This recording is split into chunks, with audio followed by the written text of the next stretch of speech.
The Dark by Lemony Snicket, illustrated by John Clausen.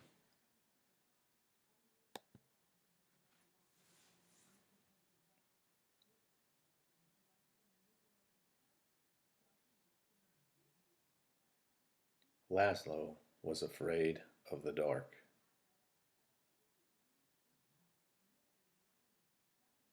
The dark lived in the same house as Laszlo, a big place with a creaky roof, smooth cold windows, and several sets of stairs.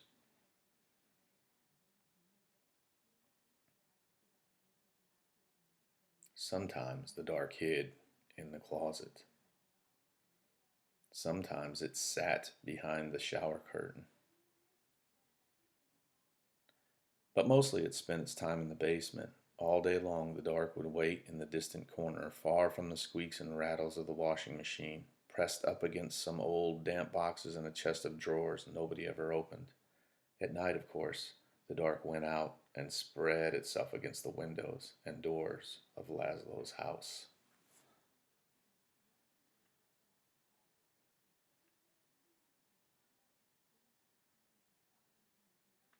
But in the morning, the dark would be back in the basement, where it belonged. Laszlo would peek at the dark every morning. "Hi," he would say. "Hi, dark." Laszlo thought if he visited the dark in the dark's room, maybe the dark wouldn't come visit him in his room. But one night,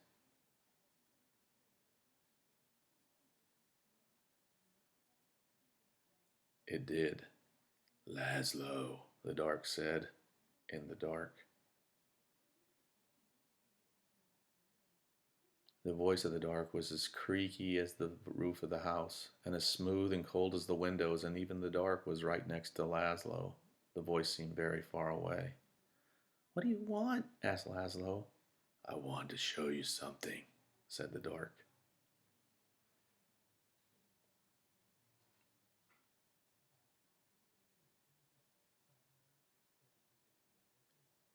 "In here?"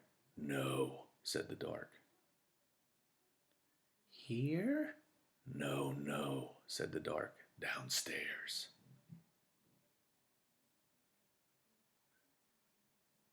"Downstairs?" "Yes," said the dark.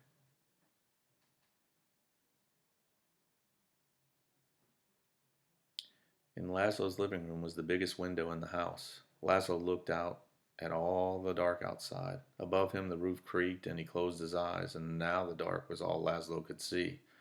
"No, no," said the dark again. "Not there."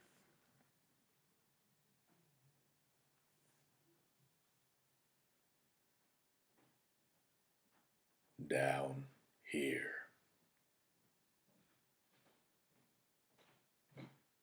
"In the basement?" asked Laszlo. "Yes," said the dark. Laszlo had never dared to come to the dark's room at night. "Come closer," said the dark.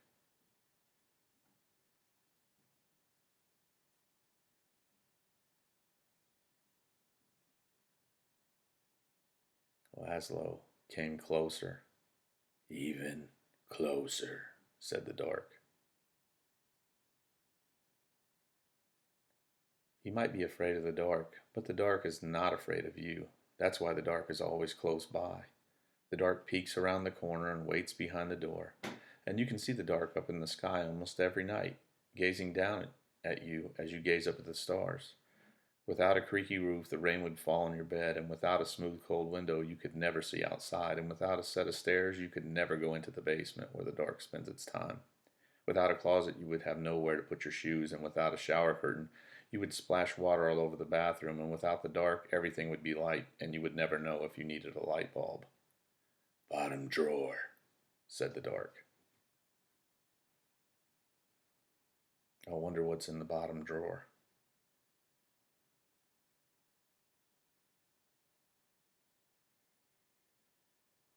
Make a guess.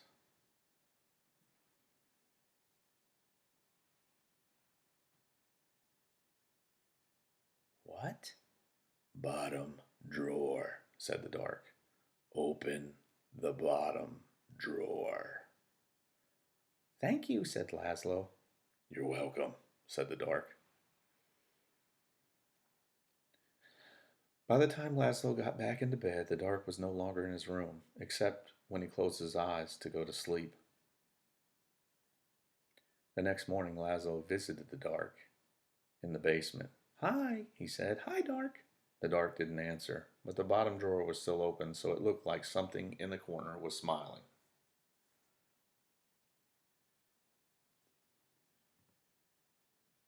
The dark kept on living with Laszlo, but it never bothered him again. The end.